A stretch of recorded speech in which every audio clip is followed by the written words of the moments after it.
माझे नाव रोहन. मी इंजिनिअरिंगचे शिक्षण घेण्यासाठी पुण्यात एका खूप चांगल्या कॉलेजमध्ये ॲडमिशन घेतली होती. पण माझ्या घरची परिस्थिती बेताची असल्याकारणाने एवढी फी आणि हॉस्टेलचा खर्च उचलणे माझ्या घरच्यांना झेपत नव्हते. म्हणून कॉलेजजवळच एका लहान खोली आम्ही 2 मित्रांनी भाड्याने घेतली. आमच्या रूमचे भाडे महिन्याला 2000 रुपये इतके होते. आमची घरमालकीण परराज्यातली राहणारी होती, पण ती डॉक्टर होती. तिचे क्लिनिकही तिच्या घराच्या आतच होते. ती घरात एकटीच राहायची, कारण तिच्या नवऱ्याचे निधन झाले होते आणि तिच्या 2 मुली शिक्षणासाठी बाहेरगावी राहत होत्या. कॉलेज संपल्यानंतर आमच्या घरमालकीणबाईची, ज्यांना आम्ही प्रेमाने सीमा आंटी म्हणायचो, एक अट होती की घरात कोणतीही छोटी मोठी कामे आम्हाला करावी लागायची. म्हणजे बाहेरून काही किराणा व भाजीपाला आणून द्यावा लागायचा. या बदल्यात त्या आमच्याकडून घरभाडे खूप कमी घ्यायच्या. आम्ही दोघे मित्रांनी एक दिवस त्यांच्या वाटणीचा आणि एक दिवस माझ्या वाटणीचा असे काम वाटून घेतले होते. आंटींना मराठी बोलताना थोडा त्रास व्हायचा, म्हणून त्या आमच्याशी हिंदीत बोलायच्या. आमच्या कॉलेजची वेळ सकाळी 11 ते संध्याकाळी 5 अशी असायची. एके दिवशी आम्ही दोघे मित्र कॉलेजमधून घरी येत असताना आंटी आम्हाला म्हणाल्या, अरे रोहन, इधर आओ. माझा मित्र, ज्याचे नाव अमित होते, वरती रूममध्ये गेला आणि आंटीजवळ येऊन त्यांना म्हणालो, बोलो आंटी, कुछ बाहर से लाना था क्या? तेव्हा आंटी म्हणाल्या, रोहन, हमारे गांव में चुनाव चल रहा है और मुझे वोट डालने के लिए बुला रहे हैं. बहुत ज़्यादा फ़ोन आ चुके हैं. 2 दिन के लिए तुम मेरे साथ आ सकते हो क्या? मैंने जाने का रिजर्वेशन भी कर लिया है. काही वेळ मी विचार करू लागलो. कॉलेज बुडवून मी आंटीसोबत कसा काय त्यांच्या गावी जाऊ शकतो? पण बिचारी एकटी कशी जाणार? सध्या थंडी पण खूप वाढलेली आहे. जर रस्त्यात तिच्यासोबत काही झाले तर 2 दिवसांनी तर गोष्ट आहे. मतदान झाल्यावर लगेच परत यायचे आहे. हा पूर्ण विचार करून मी आंटीला हो म्हणालो. ठीक आहे आंटी, कब निकलना है हमें? तेव्हा आंटी म्हणाल्या, कल शाम को ही जाना है. 2 दिन बाद वोट डालना, उसी दिन शाम को वहाँ से भी निकलना है. आमची घरमालकीण दिसायला खूप सुंदर होती. तिच्या शरीराच्या फिटनेसवरून ती साधारण 35 वर्षाची वाटायची. मी आंटीशी बोलून माझ्या रूमवर आलो. आमची रूम आंटीच्या घराच्या वर होती. संध्याकाळच्या वेळेस मी जेव्हा पिण्याच्या पाण्याचं जार घेण्यासाठी खाली आलो, त्याच वेळेस एक मुलगा क्लिनिकमध्ये न जाता थेट आंटीच्या घरात गेला. मी पण त्याच्या मागे गेलो आणि गुपचूप भिंतीच्या आडोशाला लपून तो काय करत आहे हे पाहू लागलो. तो मुलगा कपाटावर ठेवलेले आणि धुवून आणलेले सर्व कपडे आपल्या बॅगेमध्ये ठेवत होता. त्याच वेळेस आंटीचे वैयक्तिक कपडे त्याच्या हातात पकडून सोफ्यावर ठेवले. काही वेळाने तो मुलगा कपडे घेऊन बाहेर पडला आणि आंटीच्या घरात शिरलो. घरात कोणीच दिसत नव्हते. त्याच वेळेस माझे लक्ष कपड्यांकडे गेले. ते कपडे खूपच वेगळे वाटत होते, म्हणून त्यांना एकदा स्पर्श करण्याची इच्छा माझ्या मनात निर्माण झाली. पण मनात भीती वाटत होती की जर मी हे कपडे हातात घेतले आणि त्याच वेळेस आंटीने मला पाहिले तर. आणि नेमके तसेच झाले. तितक्यातच आंटी बाथरूममध्ये बाहेर आल्या आणि त्यांनी मला त्यांचे कपडे हातात धरलेले पाहिले. तेव्हा आंटी म्हणाल्या, अरे रोहन, तुम क्या कर रहे हैं यहाँ? त्यावर मी घाबरून म्हणालो, आंटी, वो कपड़ेवाला घर घुसकर कपड़े रख रहा था. मुझे पता नहीं था कि वो कपड़े देने रोज आता है. तेव्हा मी आंटी मला म्हणाल्या, मगर तुम्हारे हाथों में क्या था जो मेरे आने से पहले तुमने सोफे पे फेंक दिया? आंटी माझ्याजवळ येऊन सोफ्यावर ठेवलेले कपडे पाहू लागल्या आणि म्हणाल्या, यह पर्सनल कपड़े है, इसको तुम कैसे हाथों में पकड़कर देख सकते हो? मी म्हणालो, मगर आंटी, मैं खाली चेक कर रहा था कि उस वॉशरमैन ने कौन से कपड़े निकाल कर रखे हैं. त्यावर आंटी सांगू लागल्या, यह कपड़े ऐसे होते हैं जिन्हें हर औरत अपने कपड़ों के नीचे छुपा कर रखती है. और हाँ, कल शाम को रेडी रहना, हमें निकलना भी है. एवढे ऐकून मी त्या ठिकाणाहून पाणी भरून निघालो. दुसऱ्या दिवशी संध्याकाळी मला आंटीला बिहारला जाण्याची ट्रेन पकडायची होती, म्हणून मी लवकर तयार होऊन आंटीच्या घरात न जाता बाहेरच त्यांना आवाज देऊन त्यांची वाट पाहू लागलो. थोड्याच वेळात आंटी तयार होऊन बाहेर आल्या. यावेळेस त्यांनी पंजाबी ड्रेस घातला होता, ज्यामध्ये त्या खूप सुंदर दिसत होत्या. मी त्यांच्या हातातून बॅग घेतल्या आणि कॅब बुक करून आम्ही रेल्वे स्टेशनवर आलो. तेव्हा आंटी म्हणाल्या, अरे रोहन, यह सीट अपनी कंफर्म नहीं हुई है, थोड़ा चेक कर लो। तिकीट निकालते वक्त उन्होंने कहा था कि कंफर्म हो जाएगी। मी तिकीट घेऊन ट्रेनचा चार्ट चेक करू लागलो। अजूनही माझी सीट कन्फर्म झाली नव्हती आणि आंटीची सीट वरची अप्पर बर्थ होती। थोड्याच वेळात गाडी प्लॅटफॉर्मवर आली आणि आम्ही सामान घेऊन ट्रेनमध्ये चढलो। रिझर्वेशन 3 टायर AC मध्ये असल्यामुळे आता खूप थंडी वाजत होती। आता संध्याकाळचे 7:30 वाजले होते। पॅसेंजर बसू शकत नसल्यामुळे टीटीने मला जनरल डब्यात जायला सांगितले, पण आंटीने टीटी समोर खूप विनवण्या केल्यामुळे त्यांनी अतिरिक्त पैसे घेऊन मला त्याच ठिकाणी बसण्याची परवानगी दिली। असाच भरपूर वेळ गेल्यानंतर 11 वाजले होते। मला खूप झोप येत होती। बाकीचे सर्व पॅसेंजर आपापल्या जागेवर झोपले होते। माझे डोळे लागलेले पाहून आंटी मला म्हणाल्या, रोहन, तुम मेरे ऊपर वाली सीट पर जाकर सो जाओ, मैं यही बैठती हूँ। तेव्हा मी आंटीला म्हणालो, आंटी आप सो जाओ, मैं यहाँ बैठता हूँ। काही वेळानंतर आंटींनाही झोप येत असल्यामुळे त्या सीटवर जाऊन झोपल्या। रात्री 1च्या सुमारास जेव्हा आंटीचे डोळे उघडले तेव्हा मी एक बारीक बेडशीट टाकून खाली जमिनीवर झोपलेला दिसलो। तेव्हा आंटी खाली उतरून मला उठवत म्हणाल्या, अरे रोहन, इतनी ठंडी में तुम नीचे क्यों सो रहे हो? तुम्हें जुकाम हो जाएगा और तुम्हें बीमारी भी पड़ सकते हो। तुम ऊपर मेरे साथ सो जाओ। मी आंटीला म्हणालो, मगर आंटी, एक ही सीट पर हम दोनों कैसे सो सकते हैं? तेव्हा आंटी म्हणाल्या, हम एडजस्ट करके सो जाएंगे, मगर तुम ऐसे नीचे मत सो। मी आंटीचे ऐकून त्यांच्यासोबत वरच्या सीटवर झोपण्यासाठी गेलो। आम्ही एकमेकाच्या विरुद्ध दिशेने तोंड करून ॲडजस्ट होऊन झोपलो आणि चादर दोघांनी ओढून पूर्ण रात्रभर मला झोप लागलीच नाही, कारण माझा हा असा प्रवास करण्याचा पहिलाच प्रसंग होता आणि तेही एका सुंदर आंटीच्या शेजारी। कशी तरी पूर्ण रात्र मी जागी राहून काढली। सकाळी 10 वाजता आम्ही पाटणा रेल्वे स्टेशनला पोहोचलो। आम्हाला घेण्यासाठी आंटीचा पुतण्या गाडी घेऊन आला होता। काही वेळातच आम्ही गाडीत बसून आंटीच्या गावी असलेल्या घरी पोहोचलो। AC मध्ये प्रवास केल्यामुळे माझे शरीर खूपच कणकण करू लागले होते।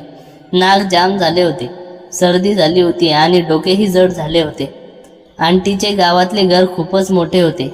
घरात आल्या आल्या मला खूप शिंका येऊ लागल्या। तेव्हा आंटी म्हणाल्या, रोहन, तुम्हें बहुत ज़्यादा जुकाम हो गया है शायद, तुम थोड़ा देर आराम करो, बाद में तैयार हो जाना। मी हो म्हणून बेडवर पडून राहिलो, पण डोके फार दुखत असल्यामुळे झोप लागत नव्हती। आंटी फ्रेश होण्यासाठी बाथरूममध्ये गेल्या होत्या। मी पुढच्या हॉलमध्ये येऊन सोफ्यावर पडलो। काही वेळानंतर घरात गाणे म्हणण्याचा आवाज ऐकू येत असल्यामुळे माझी झोप अचानक उघडली। मी इकडे तिकडे हा आवाज कोणाचा आहे ते पाहू लागलो, तर समोरचं दृश्य पाहून मी आश्चर्यचकित झालो। आंटी टावेल गुंडाळून आंघोळ करून बाहेर उभ्या होत्या। त्यांच्या ओल्या केसातून टपकणारे पाण्याचे थेंब आणि गुलाबी गालावर खाली पडत होते। मी असे दृश्य पहिल्यांदाच पाहत होतो। हळूहळू आंटीने स्वतःला सावरत कपडे घालायला सुरुवात केली। 5 मिनिटात त्यांनी सुंदर साडी नेसली आणि त्या पूर्णपणे तयार झाल्या। टॉवेलने केस कोरडे करत त्या पाहण्यासाठी बेडरूममध्ये गेल्या, पण मी तिथे नव्हतो म्हणून परत हॉलमध्ये आल्या। त्याच वेळी मी झोपण्याचे नाटक करून सोफ्यावर पडून राहिलो। आंटीने मला तिथे झोपलेले पाहून म्हटले, अरे रोहन, तुम्हारी तबीयत बहुत ज़्यादा खराब हो रही है, तुम यही आराम से सो जाओ, मैं अभी ओट डाल के आती हूँ, उसके बाद हम अस्पताल ले जाऊंगी।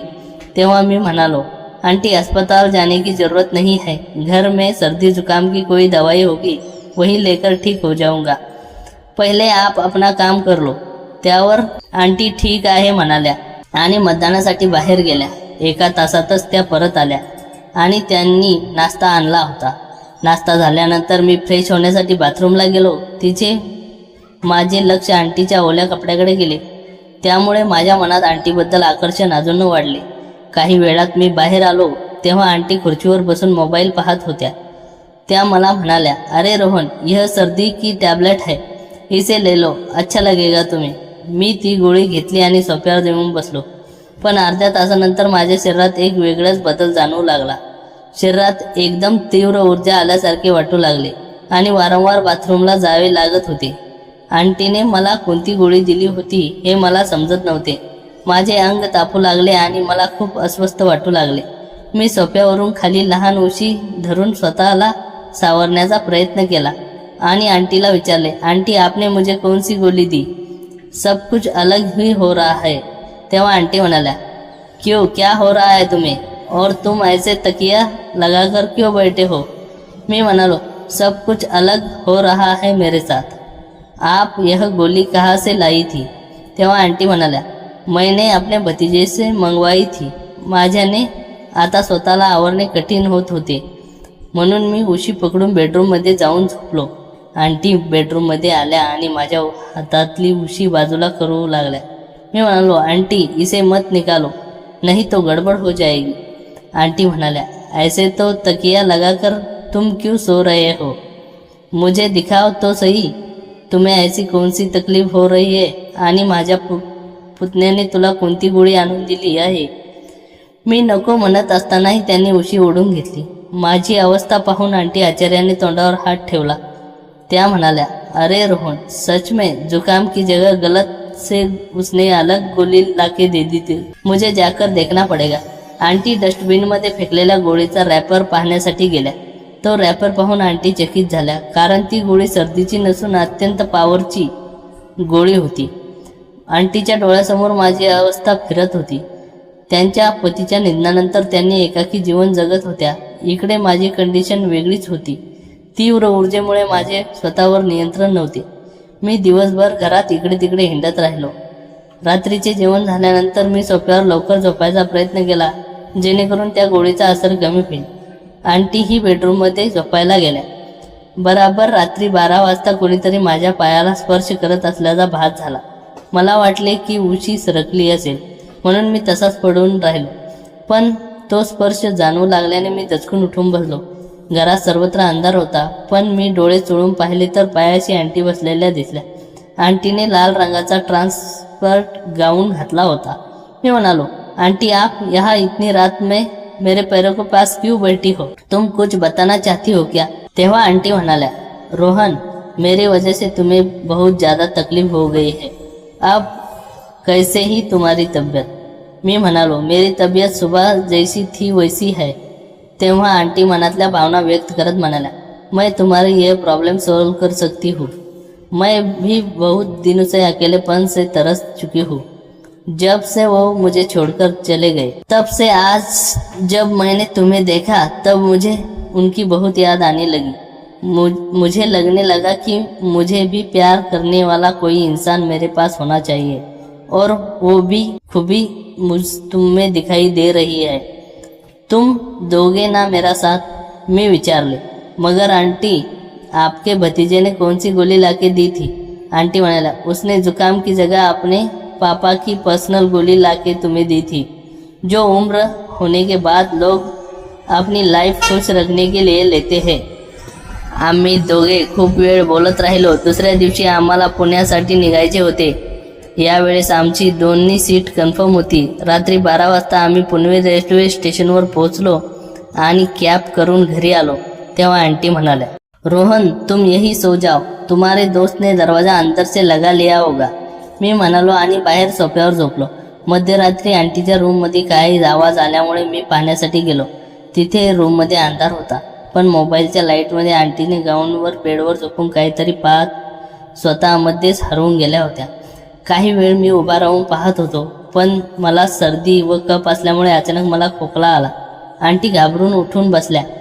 आमच्या नजरा एकमेकांना भिडल्या। आंटी म्हणाल्या, अरे रोहन, इस वक्त तुम यहाँ छुप छुप कर मुझे क्यों देख रहे हो? मैं म्हणालो, आंटी मुझे आपके रूम से कुछ आवाज़ें सुनाई दे रही थी, इसलिए मैंने देखने आया था, मगर आपको इस हालत में देखने के बाद मैं खुद ही रोक नहीं पाया। मेरा इरादा गलत नहीं था, मुझसे कोई गलती हो गई, मुझे माफ़ कर दो। तेव्हा आंटी म्हणाल्या, रोहन, तुम यहाँ मेरे पास आओ, मुझे तुमसे कुछ बात करनी है। तेव्हा त्यांनी रूमची लाईट ऑन केला। आंटी खूपच सुंदर दिसत होत्या। मी जवळ गेल्यावर माझा हात हातात घेतला आणि मला बेडवर बसून म्हणाल्या, रोहन, तुम्हें मैं अच्छी लगती हूँ ना? मुझे मत तरसाओ, क्योंकि मैंने बहुत बार मेरे आगे पीछे घूमते देखा। जब घर पे कपड़े प्रेस करने वाला आया था, तब मैं तुम्हें कपड़ों को देख रहे थे। तब मुझे तुम्हारे मनातील भावना कळल्या होत्या। इसलिए मैं चाहती हूँ कि तुम मेरी इच्छाओं को पूरा करो, मैं तुम्हें खुश रखूंगी। मी म्हणालो, मगर आंटी, मैं आपसे बहुत छोटा हूँ। त्या म्हणाल्या, मैं तुमसे वो खुशी पाना चाहती हूँ जो हर औरत चाहती है। आंटीची लाईट ऑफ केला आणि आमच्यातील अंतर संपले। आम्ही एकमेकाच्या मिठीत विरघळून गेलो। त्या रात्री आम्ही एकमेकांना भरभरून प्रेम दिले। आंटी म्हणाल्या, रोहन, तुम्हारे साथ मुझे जो संतुष्टि का आनंद मिला है वैसा कभी नहीं मिला। अब तुम मुझे कभी छोड़कर मत जाना। आता हा आमचा रोजचा नियम झाला होता। मी कॉलेजमधून आल्यानंतर सर्वप्रथम आंटीला भेटायला क्लिनिकमध्ये जायचो आणि आम्ही एकमेकासोबत वेळ घालवायचो। आंटी आता घराची कामे माझ्या मित्राला सांगू लागल्या होत्या आणि मी आंटीचा वैयक्तिक कामात मदत करू लागलो होतो। प्रेमाला वयाचे बंधन नसते, ते कधीही कोणावर होऊ शकते। असाच प्रसंग आमच्यासोबत घडला होता। काही वर्ष आमचे नाते सुरूच होते। या गोष्टीची भनक माझ्या मित्रालाही लागली नाही। आमचे शिक्षण पूर्ण झाल्यावर माझा मित्र ती रूम सोडून दुसऱ्या ठिकाणी शिफ्ट झाला, पण मी अजूनही आंटीच्या घरात राहून तिची मदत करत आहे, कारण मला तिला सोडण्याची अजिबात इच्छा होत नव्हती। मी तिच्यावर जीवापाड प्रेम करू लागलो होतो। पुढील काही वर्ष आमच्या आयुष्यातील सुवर्णकाळ होता, पण म्हणतात ना, वेळ कधी एकच गतीने पुढे जात नाही। माझे शिक्षण पूर्ण झाले आणि सुदैवाने मला पुण्यात एका नामांकित मल्टीनॅशनल कंपनीत इंजिनियर म्हणून नोकरी मिळाली। आम्ही त्याची खोली सोडून हिंजवडला शिफ्ट झाला होता, त्यामुळे आता संपूर्ण घरात सीमा आंटीच्या आयुष्यात मी अधिकृत त्यांचा आधार बनून राहू लागलो होतो। आमचे नाते केवळ शारीरिक आकर्षणापुरते उरले नव्हते, तर त्यात एक प्रचंड भावनिक गुंतवणूक झाली होती। कंपनीच्या कामाचा व्याप सांभाळून मी आंटीच्या क्लिनिकचे मॅनेजमेंट, त्यांचे आर्थिक व्यवहार आणि घराची सगळी जबाबदारी स्वतःच्या खांद्यावर घेतली होती। आंटी ही क्लिनिकमधून वेळ मिळाला की माझ्या आवडीचे जेवण बनवणे, माझे कपडे नीट करून ठेवणे यात स्वतःला व्यस्त ठेवायच्या। जगाच्या नजरेत मी त्यांचा केवळ एक भाडेकरू किंवा केअरटेकर होतो, पण त्या चार भिंतीच्या आड आम्ही एकमेकांचे सर्वस्व होतो। पण खरी परीक्षा तेव्हा सुरू झाली जेव्हा आंटीच्या दोन्ही मुली रिया आणि प्रिया यांचे शिक्षण पूर्ण झाले आणि त्या पुण्यात परतल्या। रिया आणि प्रिया दोघीही आता सुशिक्षित आणि समजूतदार झाल्या होत्या। त्या घरात आल्यावर सुरुवातीला मला थोडी दडपण आले। आंटीने माझी ओळख त्यांच्याशी करून दिली। हा रोहन आपल्याच कॉलेजचा विद्यार्थी आहे आणि आता इथेच जॉब करतो। माझ्या एकटेपणात याने मला मुलासारखी मदत केली आहे। मुलींनीही मोठ्या आदराने माझे आभार मानले, परंतु मुलींच्या येण्याने आमच्या खाजगी आयुष्यावर मर्यादा आल्या। आता पूर्वीसारखे कधीही खाली जाणे, क्लिनिकमध्ये दार बंद करून तासनतास बोलणे किंवा रात्री उशिरापर्यंत एकत्र बसणे अशक्य झाले होते। आम्ही दोघेही एकमेकांसाठी तरचत होतो, पण मुलींच्या भविष्याचा आणि आंटीच्या इज्जतीचा विचार करून आम्ही स्वतःवर नियंत्रण ठेवून होतो। अनेकदा रात्रीच्या वेळी जेव्हा संपूर्ण घर शांत व्हायचे, तेव्हा आंटी गुपचूप गच्चीवर यायच्या। तिथे अंधारात एकमेकांच्या हातात हात धरून आम्ही तासनतास बसायचो। त्या थंडीच्या रात्रीमध्ये आंटी माझ्या खांद्यावर डोके ठेवून म्हणायच्या, रोहन, मला भीती वाटते। जर मुलींना आपल्याबद्दल समजले तर त्या माझ्याकडे कोणत्या नजरेने पाहतील, पण तुझ्याशिवाय जगणेही मला अशक्य नाही। मी त्यांना जवळ ओढत म्हणालो, आंटी, जोपर्यंत मी आहे तोपर्यंत तुमच्यावर कोणतीही आच येऊ देणार नाही। आपण खूप सांभाळून राहू। दिवस जात होते। रिया जी आंटी मोठी मुलगी होती, ती हळूहळू आमच्या वागण्यातले काहीतरी वेगळे असल्याचे संशय येऊ लागला। आंटी माझ्याशी बोलताना त्यांच्या चेहऱ्यावर येणारी चमक आणि माझ्या गैरहजेरीत त्यांची होणारी घालमेल रियाच्या नजरेतून सुटली नव्हती। एक दिवस शनिवार होता। मला ऑफिसला सुट्टी होती। मुली काही खरेदीसाठी बाहेर गेल्या आहेत असं समजून आंटी माझ्या वरच्या खोलीत आल्या। बऱ्याच दिवसांनी आम्ही एकत्र वेळ मिळाला होता। आंटीने मला घट्ट मिठी मारली आणि आमच्यात विश्वास हरवून गेलो होतो। नेमके त्याच वेळी रिया तिच्या कॉलेजचे ओळखपत्र विसरल्यामुळे अचानक घरी परतली। तिने वरच्या खोलीचा दरवाजा अर्धवट उघडा पाहिला। तिने आत डोकावले आणि पाहिले आणि तिच्या पायाखालची जमीन सरकली। तिची आई, जिच्या ती आदर्श मानत होती, ती तिच्यापेक्षा वयाने खूप लहान असलेल्या मुलांच्या मिठीत होती। रियाने स्वतःवर ताबा ठेवला। ती रडली नाही आणि तिथे आरडाओरडा केला नाही। ती तशीच शांतपणे खाली निघून गेली। त्या रात्री घरात भयंकर शांतता पसरली. जेवण झाल्यावर रियाने प्रियाला बाहेर पाठवले आणि थेट आंटीच्या बेडरूममध्ये गेली. मी वरच्या खोलीत होतो, पण खाली काहीतरी गंभीर सुरू आहे याची मला जाणीव झाली होती. म्हणून मी पायऱ्यावरून येऊन उभा राहिलो. रिया आंटीला म्हणाली, मम्मी, आज मी वर जे पाहिलं ते खरं आहे का? बाबा जाऊन इतकी वर्ष झाली, आम्ही कधी तुझ्या पदराला डाग लागू दिला नाही. मग हा रोहन तुझ्या आणि त्याच्या वयात काय अंतर आहे याचा विचार केलास का? आंटीचे डोळे भरून आले. त्या काही क्षण शांत राहिल्या आणि मग अत्यंत खंबीर आवाजात म्हणाल्या, रिया, तू जे पाहिलं ते पूर्ण सत्य नाही. तुझ्या बाबांच्या जाण्यानंतर मी या घरात किती एकटी होते हे तुम्हाला कधी जाणू दिले नाही. तुम्ही दोघी बाहेर शिकत होतात, पण मी इथे दररोज एकाकीपणाशी लढत होते. जेव्हा मी आजारी पडायचे तेव्हा पाणी द्यायलाही कोणी नसायचं. त्या काळात रोहनने मला सांभाळले. त्याने मला केवळ शारीरिक सुख दिले नाही, तर जगण्याचा आधार दिला. जर तुला वाटत असेल की हे पाप आहे, तर हो, मी पाप केलं आहे, पण मी माझ्या भावना मारून जगू शकत नाही. रिया आईचे हे रूप पाहून स्तब्ध झाली. आंटीच्या डोळ्यात गुन्हेगाराची भावना नव्हती, पण एक स्त्री म्हणून जगण्याचा हक्क मागणारी आर्तता होती. त्या रात्री मी खाली गेलो. मी रियासमोर हात जोडले आणि म्हणालो, रिया, मला माफ कर, पण तुझ्या आईवर माझे जीवापाड प्रेम आहे. मला त्यांच्या संपत्तीत किंवा घरात कोणताही रस नाही. जर तुला वाटत असेल की माझ्यामुळे तुमच्या कुटुंबाची बदनामी होईल, तर मी आत्ताच ही खोली सोडून कायमचा निघून जातो. पण आंटींना दोष देऊ नकोस. माझे शब्द ऐकून, आईची अवस्था पाहून रियाचे मन विरघळले. तिला समजले की आमचे नाते वासनेचे नसून एकमेकावर विश्वासाचे आहे. तिने आंटीला मिठी मारली आणि दोघेही खूप रडल्या. काही महिन्यात विचारमंथनानंतर रिया आणि प्रिया आमच्या नात्याला स्वीकार केल्या. समाजात चर्चा होईल या भीतीने आम्ही लग्न केले नाही, पण आम्ही एकाच घरात एका कुटुंबासारखे राहू लागलो. मुलींनी माझ्याकडे भावी बाबा म्हणून नाही, तर आंटीचा सर्वात मोठा आधार आणि घराचा महत्त्वाचा सदस्य म्हणून पाहिले. काळ बदलला. आंटीच्या चेहऱ्यावर आता वयाची लक्षणे दिसू लागली होती, पण माझ्या मनातील त्यांच्याबद्दलचे प्रेम तुझभरही कमी झाले नव्हते. कॉलेजच्या दिवसात सुरू झालेल्या ती एक गोळी आणि त्यानंतर घडलेली ही घटना आज एका अथांग आणि पवित्र प्रेमाच्या प्रवासात बदलली होती. आम्ही वयानेचे कुंपण केव्हाच ओढून गेलो होतो, कारण प्रेमाला शारीरिक नाही तर आत्म्यांची जोड हवी असते हे आम्ही सिद्ध केले होते. मुलींच्या स्वीकृतीनंतर आमच्या आयुष्यात एक सुखाचा आणि स्थिर पर्व सुरू झाला होता, पण समाज आणि नातेवाईक यांच्यापासून हे गुपित किती दिवस लपून राहणार होते. खरी आव्हानं तर पुढे येणार होती, ज्याने आमच्या नात्याचे आणि संयमाची खरी परीक्षा घेतली.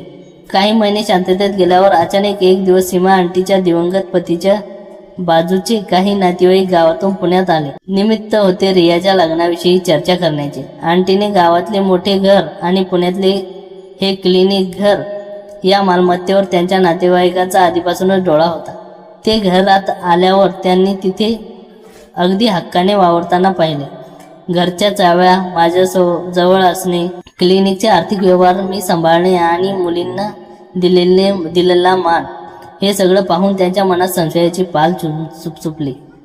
आंटीचे थोरले दीर सदानंद यांनी एका रात्री जेवणाच्या टेबलवर थेट प्रश्न केला, सीमा, हा रोहन नक्की कोण आहे?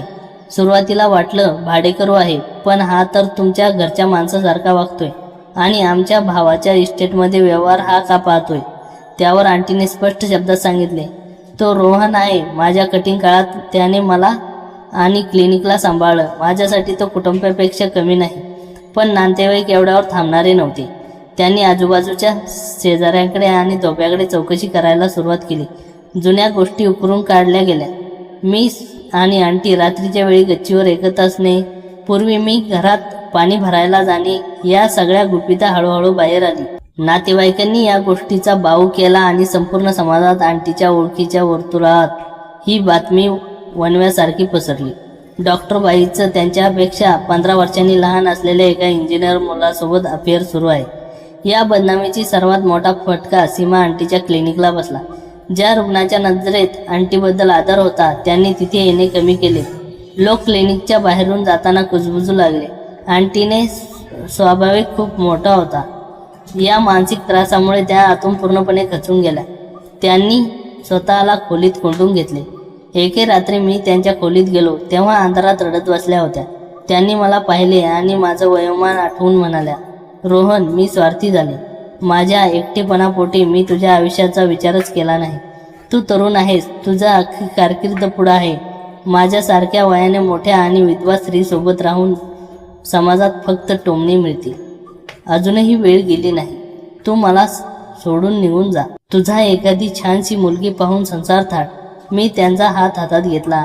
त्यांच्या डोळ्यातील अश्रू पुसत म्हणाला, आंटी, मी जेव्हा पुण्यात आलो होतो तेव्हा माझ्याकडे राहायलाही नीट जागा नव्हती. तुम्ही मला कमी भाड्याचा आसरा दिला. जेव्हा मला गोळीमुळे त्रास होत होता तेव्हा तुम्ही मला सांभाळलं. माझं प्रेम केवळ तुमच्या शरीरावर नाही तर तुमच्या या संपूर्ण मनावर आहे. जग काय म्हणते याचे मला काही फरक पडत नाही. जर समाज आपल्या नात्याला नाव ठेवत असेल तर मी समाजासमोर जाण्यास तयार आहे. रिया आणि प्रिया देखील आमच्या पाठीशी खंबीरपणे उभ्या राहिल्या. त्यांनी नातेवाईकांना स्पष्ट सुनावले, आमच्या आईने आयुष्यभर कष्ट केले तेव्हा कोणी मदतीला आलं नाही. आता तिच्या आयुष्यात कोणीतरी सुख आणले आहे तर आम्हाला अडचण काय होते. आम्हाला रोहन मनापासून मान्य आहे. मुलींच्या या पवित्र भूमिकेमुळे नातेवाईकांचे तोंड कायमचे बंद झाले. या वादळानंतर आम्ही समाजाची पर्वा सोडून दिली. आंटीने क्लिनिक पुन्हा जोमाने सुरू केले. पण या काळ कुणासाठी थांबत नाही. पुढील 5 वर्षात माझ्या आयुष्यात आणि आंटीच्या शरीरात मोठा बदल झाला. मी आता कंपनीत एका मोठ्या पदावर पोचलो होतो. माझा पगार आणि प्रतिष्ठा वाढली होती. माझ्या घरच्यांनी माझ्यावर लग्नासाठी दबाव आणायला सुरुवात केली होती. पण मी त्यांना पुण्यातील एका मुलीवर प्रेम करतो आणि लग्न करणार आहे असं ठामपणे सांगून विषय टाळत राहिलो. दुसरीकडे सीमा आंटी आता 50च्या जवळ पोहोचत होत्या. त्यांच्या चेहऱ्यावर सुरकुत्या लागल्या होत्या. केस पांढरे होऊ लागले होते आणि पूर्वीसारखी शारीरिक ताजेपणा आता राहिला नव्हता. वाढत्या वयामुळे त्यांना थकवा जाणवू लागला होता. पण आश्चर्याची गोष्ट म्हणजे माझ्या मनात त्यांच्याबद्दल आकर्षण कमी होण्याऐवजी अधिक दृढ झाले होते. आता रात्रीच्या वेळी जेव्हा आम्ही एकत्र यायचो तेव्हा पूर्वीसारखी केवळ शारीरिक ओढ नसायची तर त्या कमालीचा आदर आणि आत्मीय शांतता असायची. मी त्यांचे पाय दाबून द्यायचो. त्यांच्या पांढऱ्या होत असलेल्या केसामधून हात फिरवायचो. एकदा आंटी आरशात स्वतःला पाहत हसून मला विचारले, रोहन, मी आता म्हातारी दिसू लागले आहे ना? तुला माझ्या शेजारी चालताना लाज वाटायची नाही ना? कुठे तू इतका तरुण आणि हँडसम इंजिनियर आणि कुठे मी? मी मागून जाऊन त्यांना घट्ट मिठी मारली आणि म्हणालो, सीमा, मी तुमच्या बाह्य सौंदर्यावर नाही तर तुमच्या आत्म्यावर प्रेम केलं आहे. तुम्ही माझ्या आयुष्यात ती ऊर्जा आणली ज्याने मला घडवले. तुम्ही जशा आहात तशाच माझ्यासाठी जगात सर्वात सुंदर स्त्री आहात. माझ्या या शब्दांनी त्यांच्या डोळ्यात आनंदाश्रू आले. काही वर्षांनी रियाने एका चांगल्या मुलासोबत लग्न ठरले आणि त्यानंतर प्रियाचेही लग्न झाले. दोघीही आपापल्या संसारात सुखी झाल्या. लग्नाच्या वेळी मुलींना एका वडिलांच्या आणि मोठ्या भावाच्या भूमिकेत पाहिले. लग्नाचे सर्व विधी आणि जबाबदाऱ्या मी स्वतः पार पाडल्या. मुली सासरी जाताना आंटीच्या माझ्या हातात देऊन म्हणाल्या, रोहन, आता मम्मी पूर्णपणे तुझी जबाबदारी आहे. आम्हाला माहीत आहे की तिच्यासाठी तुझ्यापेक्षा सुरक्षित चांगला माणूस जगात कोणीच असू शकत नाही. आता त्या मोठ्या घरात आणि मी आणि सीमा आंटी दोघेच उरलो होतो. आमचा प्रवास एका भाडेकरू आणि घरमालकींपासून सुरू झाला होता, जो अनपेक्षित वळणावरून जाता आता एका पवित्र सहजीवनात बदलला होता. संध्याकाळच्या वेळी आम्ही दोघं बाल्कनीमध्ये चहा पिता बसलो होतो.